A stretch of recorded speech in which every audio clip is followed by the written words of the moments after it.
UMKM Kabupaten Kediri, berjumpa lagi bersama saya Evi Merdika. Hari ini saya sudah berada di Desa Jati, Kecamatan Tarokan, Kabupaten Kediri. Kali ini Evi mau ngajakin pemirsa untuk melihat salah satu pelaku usaha pembuatan jam dinding kayu. Seperti apa ya proses pembuatannya? Bersama Evi, ikuti terus liputannya.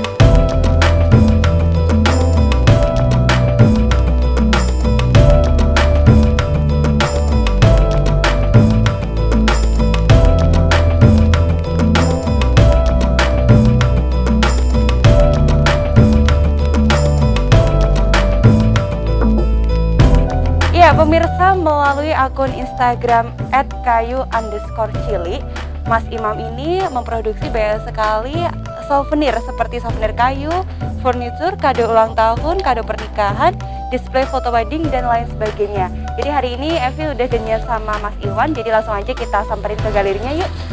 Assalamualaikum. Halo Mas Iwan, gimana kabarnya hari ini? Nah pemirsa, Mas Iwan adalah owner dari Kayu Cili ya Mas ya. Hari ini lagi sibuk apa nih Mas? Lagi mengerjakan. Oh, lagi ngerjain pesanan. Nah kalau misalnya hari ini Evi kita mau ngelihat proses pembuatannya sama pemirsa UMKM, apakah boleh Mas? Oke pemirsa, jadi langsung aja kita akan melihat proses pembuatannya sesuatu ya. Apa tuh ya? Yuk pemirsa. Yuk. Oh iya Mbak Evi, ini untuk workshopnya, untuk pengerjaannya. Di sini ya, jadi untuk proses produksinya. Iya. Hari ini kita akan buat apa nih Mas? Kita mau buat jam dinding sama jam meja. Oke, kita akan melihat jam dinding sama jam meja. Iya, jadi jam langsung aja meja. kita akan melihat proses pembuatannya. Iya. Mas Imam, Mas Imam lagi, Mas Iwan, kasih Iya. tahu. Ini, Evi duduk sini boleh Mas ya? Oh iya boleh. Nah ini ada banyak sekali untuk proses produksinya. Boleh dijelasin untuk satu persatu. Ini apa aja sih Mas? Oh ya, untuk yang disiapkan mungkin peralatan. Kalau untuk jam itu kurang lebih kayak apa? Bor yang itu. Ini bor, terus ini Iya. apa? Terus ada gerinda. Oh. Ini bor, gerinda. Terus ini mesin profil. Mm-mm. Terus ini gergaji. Oke. Cuma nanti yang dipakai itu mungkin gergaji meja kalau untuk modelnya seperti ini, dan gergaji scroll saw yang itu buat apa, ngukir. Kan ini nanti rencananya ini dipotong, Oh gitu. ini ditambal di kayu. Dan pemirsa, yang paling spesial sekali kalau misalnya pemirsa pengen dikasih kado untuk keluarga tercinta atau untuk saudara atau untuk teman, itu bisa custom ya, Iya, model bisa. bentuk, bisa kayak foto kayak gini juga boleh, kayak gini pemirsa. Nah untuk kayunya sendiri, apakah ini ada jenis lain, jenis kayu apa nih Mas? Kalau untuk kayu yang dipakai itu kayu limbah apa, palet, yang biasanya dibuat peti barang-barang kayak paket gitu.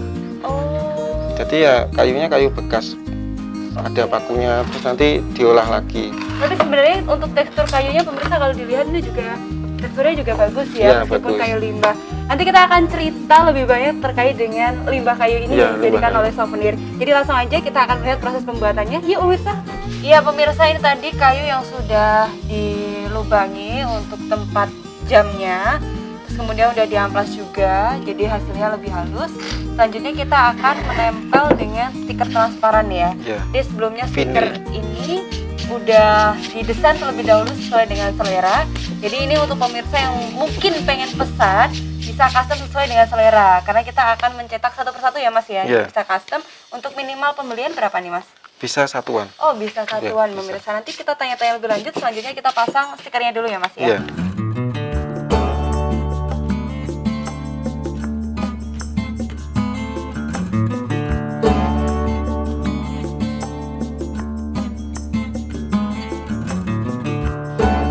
Ini yang mintanya transparan.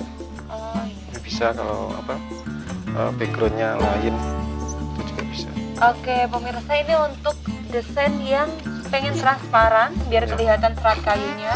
Untuk model lain pun juga bisa pemirsa. Ya, yang alami. Oh yang alami, oke baiklah.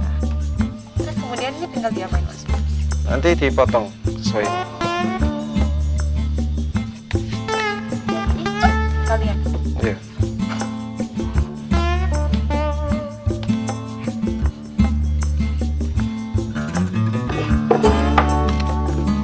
Nah pemirsa, setelah ini baru nanti akan dipotong. Biasanya Mas, ini ada finishing touch lain selain dipotong?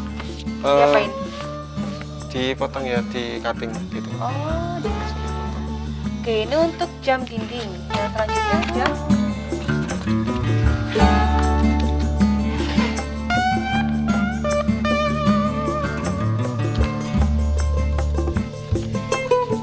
Ini jam dinding juga.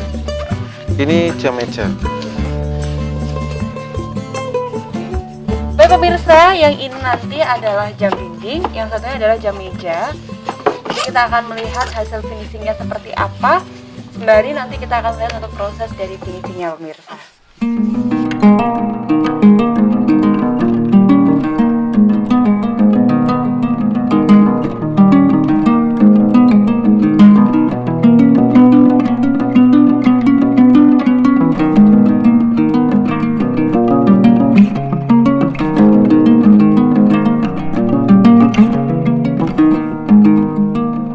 UMKM Kabupaten Kediri ternyata setelah tadi melalui serangkaian proses yang cukup panjang sekali, sampailah kita di tahap finishing sebelum nanti akan dicat ya mas? Dicat atau di apa mas? Dicat, Oke. di finishing clear. Jadi ini diampas terlebih dahulu. Nah pemirsa, untuk bahannya ini sendiri ternyata berbahan dasar dari jati Belanda ya. Iya. Meskipun ini adalah bahan kayu limbah, tapi memang terlihat teksturnya juga lebih bagus pemirsa, bisa dilihat seperti ini. Nah gunanya untuk dicat ulang itu biar apa mas? Biar lebih awet dan biar lebih mengkilap. Oke, biar lebih awet dan lebih mengkilap. Ya pemirsa, ini nanti kita akan menyelesaikan untuk finishing terlebih dahulu. Sebelumnya nanti kita akan ngobrol bareng Mas Iwan terkait dengan kerajinan kayu dan usahanya ini. Jadi tetap terus lihat di UMKM Kabupaten Kediri.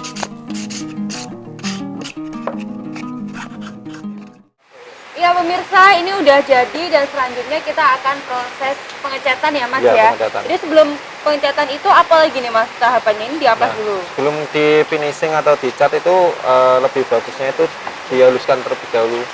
Jadi mulai dari serabutnya sisa-sisa kayak gitu. Terus biar pori-porinya itu juga semakin tipis. Terus nanti masuk pengecatan dasar, di clear, terus baru di finishing glossy. Oke pemirsa, itu tadi. Tapi nanti kita juga akan melihat untuk hasil yang udah jadi di galerinya milik Mas Iwan. Jadi langsung nanti kita kembali ke depan ya Mas ya. Ya. Yuk.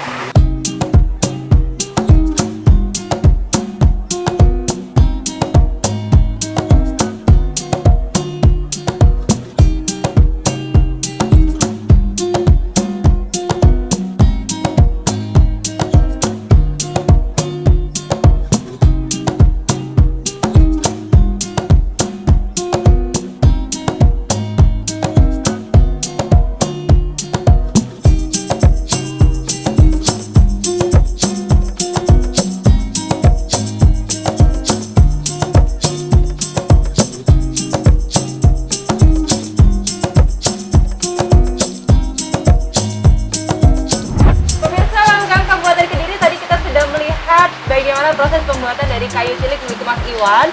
Mas Iwan, kita ngobrol-ngobrol bentar ya. Iya. Mas Muhammad Iwan, kalau Iya. boleh tahu aktivitasnya saat ini apa nih Mas? Untuk aktivitasnya sekarang saya sedang kuliah di Madiun dan sedang menjalankan bisnis kayu cilik ini, kerajinan kayu. Kuliah sambil usaha, pastinya Iya. tidak mudah dong Mas untuk kuliah sambil usaha. Ini bagaimana caranya untuk bisa memprioritaskan antara kuliah dan juga usaha? Sebenarnya tergantung kita mengaturnya, skala prioritasnya yang mana. Mungkin kalau ada yang perlu dilakukan segera ya kita lakukan segera kayak gitu. Dan mengalir gitu aja Pak. Kalau boleh tahu Mas, untuk kayu cilik ini sendiri dimulai saat kapan sih Mas? Dan sekarang udah berapa tahun nih memulai usaha kayu cilik ini? Alhamdulillah sekarang kayu cilik menginjak 3 tahun. Untuk memulainya sendiri ketika saya masih SMK dulu, tepatnya pada tahun 2013. Nah, dulu kan sebelum saya membuka kayu cilik ini, saya pernah ikut kerja di orang. Karena kan apa itu di sekolah itu kan terbagi menjadi 2 shift, antara shift pagi dan siang. Nah, kebetulan saya shift pagi, siangnya kan tidak ada aktivitas, jadi kayak nganggur itu kan nggak Bingung enak. gitu mau ngapain bingung. ya? Nah, hasil saya mencoba cari-cari info loker. Alhamdulillah saya masuk di salah satu kayak desainer grafis kayak gitu. Nah, di situ saya ketemu circle pengusaha. Jadi dari circle itu kayak ibarat itu Aduh, aku pengen bikin usaha gitu ya. harus bikin usaha kayak gitu. Pokoknya harus bikin usaha gitu, terus sama ketemu orang-orang banyak, kan ada klien-klien kayak gitu kan, bercampur-campur klien. Oke. Kenapa memilih usaha di bidang kayu? Kenapa nggak lainnya? Karena kan usahanya di desain grafis nih awal Iya. mulanya. Kenapa? Karena memang dari kan kalau untuk pembuka bisnis ya Pak ya, itu kan ada beberapa mentor itu mengatakan usahakan modalnya itu jangan banyak-banyak di awal. Nah, karena berhubung itu karena apa? Dari memang background dari orang tua itu tukang kayu. Jadi ya alhasil saya memanfaatkan dari hasil kayunya itu, dari sisa-sisa Limbah gitu limbahnya. ya? Terus saya kombinasikan dengan desain grafis yang saya sukai. Alhasil jadinya produk-produk seperti ini. Wah, luar biasa sekali. Memang dasarnya dari keluarga Mas Iwan atau ayahnya sendiri adalah sebagai tukang kayu, Iya, tukang kayu. dan melihat banyak sekali limbah yang kira-kira ini bisa dibuat ide apa gitu. Pasti mikir kayak gitu Iya. kan, Mas. Akhirnya memulailah usaha desain kayu ini, Iya. kerajinan kayu ini. Kalau untuk bahannya sendiri didapat dari mana, Mas? Untuk bahannya sendiri itu kita mengutamakan lokal, Pak. Jadi biar rantai ekonominya juga jalan. Jadi dia nanti saya tinggal ngambil gitu, Pak. Tinggal beli gitu di wilayah lokal. Aduh, luar biasa sekali dari Mas Iwan ini, begitu menginspirasi ya Mas ya. Bukan hanya sekedar kuliah saja tapi juga mulai usaha. Tentunya tidak mudah dong Mas. Saat memulai usaha ini, hal apa saja nih Mas yang menjadikan kesulitan Mas Iwan dan tetap terus aku harus meningkatkan eksistensiku di Iya. usaha kayu cilik ini gitu. Tapi yang jelas untuk kesulitannya sebenarnya itu terutama di waktu, Mbak, pembagian waktu. Kan kita terbagi menjadi dua fokus antara kuliah dan usaha.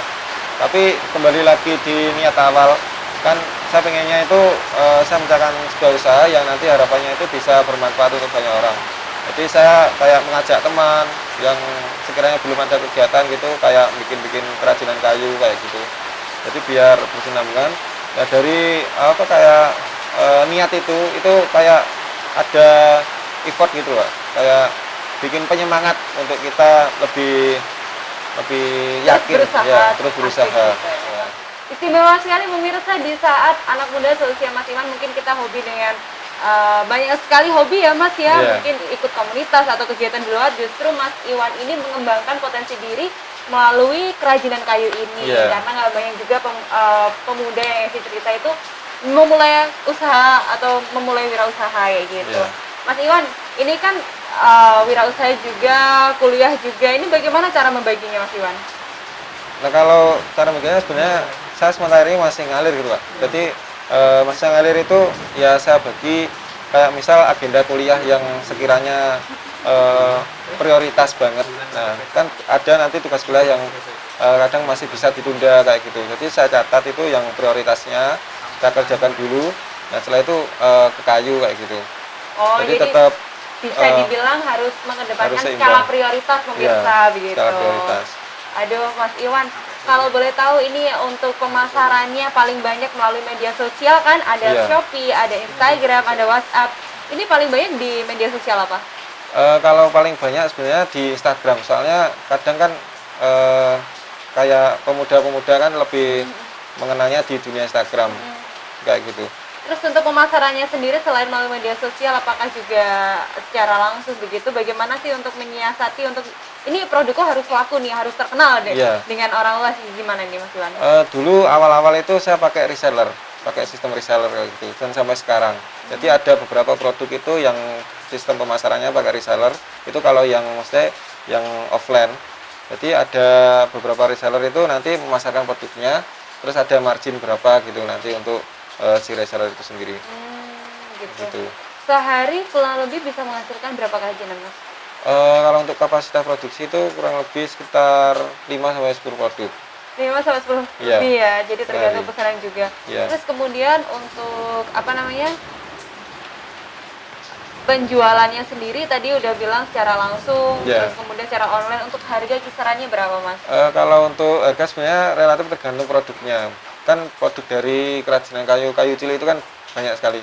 Kayak gantungan kunci misal itu di antara kisaran 5.000 sampai 12.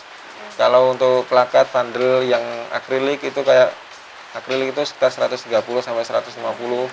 Terus kalau jam yang kayu, ada jam yang klasik kecil kayak gini, ini antara 120-an sampai 140 Oke. ya gitu. Kalau untuk bahan dasarnya sendiri apakah didapat dari luar Kediri atau dari Kediri aja? Kita kayak mengutamakan lokal, Mbak. Jadi biar saling bersinambungan kayak gitu. Oh, saling bersinambungan. Iya. Luar biasa, keren sekali. Mas, bicara soal omset nih ya, biar menginspirasi anak muda, kalau boleh tahu omsetnya 1 bulan berapa, Mas? Sebenarnya Sarannya aja deh. saran ya hampir jutaan, Mbak. Hampir Ya, jutaan iya. ya, wah luar biasa, ini bisa buat biayai kuliah loh pemirsa. Nah ini Mas Iwan kalau Iya. boleh tahu kuliahnya jurusan apa Mas? Saya teknik komputer kontrol. Teknik komputer kontrol tapi usahanya di desain kayu ya. Iya, Jadi desain nggak kayu. nyambung banget ya Mas ya. Tapi emang dari hobi itu bisa menjadikan Iya. potensi buat usaha, bener ya. Iya. Kalau misalnya kita nggak punya hobi sama sekali ya jangan usaha di satu itu Iya. gitu. Berarti pasti bakalan bosan gitu pemirsa. Ya, yang penting hobi. Yang penting seneng. hobi harus ditekuni dan Iya. diminati gitu ya Mas Iya. Iwan ya. Oke. Mas Iwan, kalau misalnya untuk jenis model seperti ini untuk proses pengerjaannya kurang lebih berapa hari? Kalau untuk al produk biasanya saya pre-order antara 7 harian, 5 sampai 7 hari ya. Oh, 5-7 hari. Padahal Iya. 1 hari udah jadi nih Mas. 1 hari sudah jadi. Kan kadang kan kita juga takutnya kalau ada problem kayak misal cuaca. Jadi saya lebih cari amannya. Kan nanti biar image dari customer juga itu lebih lebih baik kan tepat waktu kan Oke. gitu. Saat Antara ini 5 Mas sampai 7 untuk hari. kedepannya hal apa yang ingin Mas Iwan lakukan agar kayu cilik ini semakin dikenal oleh masyarakat luas? Tentunya mengembangkan relasi, Mbak. Jadi saya ini sedang berusaha untuk mengembangkan relasi mulai dari kampus ke kampus kayak gitu. Kan saya juga ada teman-teman dari luar kampus kayak gitu. Yang penting relasi terus sama kualitas. Saya terus belajar mengedepankan kualitas dan juga hal baru. Misal kayak kombinasi-kombinasi. Dulu kan awalnya saya pakai gantungan kunci aja, terus timbul produk baru, terus ada lagi baru kayak gitu. Wah, luar biasa Jadi ya. terus Jadi explore, terus belajar, iya, terus terus belajar belajar. terus gitu. Memang untuk usaha kerajinan kayu ini memang memiliki nilai estetik yang luar biasa. Jadi Iya. mungkin harganya itu beda dengan tempat yang lainnya pemirsa. Jadi memang tidak bisa disamakan karena hasilnya pun juga tidak bisa samakan ya. Karena memang ini terkait dengan kerajinan tangan, Iya. handmade, jadi nggak bisa diulangi lagi gitu pemirsa. Untuk desain customnya pun pemirsa juga bisa request kayak gitu. Iya. Mas Iwan, harapan kedepannya apa yang ingin disampaikan ketika nanti Mas Iwan mungkin suatu hari melihat tayangan ini dan akhirnya terwujud gitu? Tentunya saya bangga, Pak. Terutama dalam diri saya bangga. Terus semoga ya dari tayangan ini itu bisa menginspirasi banyak orang dan bisa bermanfaat lah untuk semuanya. Wah, luar biasa. Iya. Terus pesannya untuk para entrepreneur muda atau untuk pengusaha yang baru saja memulai usahanya, apa yang disampaikan pada teman-teman yang sesama nih? Iya. Kalau saya tetap semangat, tetap konsisten, tekuni sesuai hobinya, sesuai jalannya. Jadi kalau kita sebenarnya suka sama suatu bidang, pada bidang tertentu itu, kalau ditekuni itu pasti nanti rezeki itu pasti akan mengalir juga di situ. Luar biasa. Terus tekuni usaha, nanti usahanya akan mengalir rezeki itu sendiri. Iya. Nah, bagi pemirsa yang menginginkan karya Mas Iwan melalui Kayu Cilik, untuk sosial medianya di mana, Mas? Sosial medianya ada di Shopee Kayu Cilik Store, terus di Instagram Kayu Cilik, kayu_cilik. Untuk nomor Terus WhatsApp-nya? untuk nomor WhatsApp-nya 081 334 855 035. Untuk alamatnya? Untuk alamatnya di Desa Jati, Kecamatan Tarokan, Kabupaten Kediri, tepatnya RT 4 RW 1. Mungkin kalau untuk lebih tepatnya di Google Map itu ada, Pak, Kayu Cilik. Oke, atau pemirsa bisa lihat di bawah ini Evi akan mencantumkan Instagram, Shopee, dan juga WhatsApp serta alamatnya. Mas Iwan, terima kasih banyak hari ini udah diajakin untuk jalan-jalan, untuk Ya, melihat sama-sama, proses Mbak. pembuatan dari kayu cilik. Terus Ya. kita udah ngobrol bareng juga, semoga usahanya semakin maju terus Amin. dan tetap menginspirasi dimanapun berada. Amin. Oke pemirsa, terima kasih banyak telah menyaksikan tayangan UMKM Kabupaten Kediri. Nantikan terus perjalanan Evi di UMKM Kabupaten Kediri episode selanjutnya.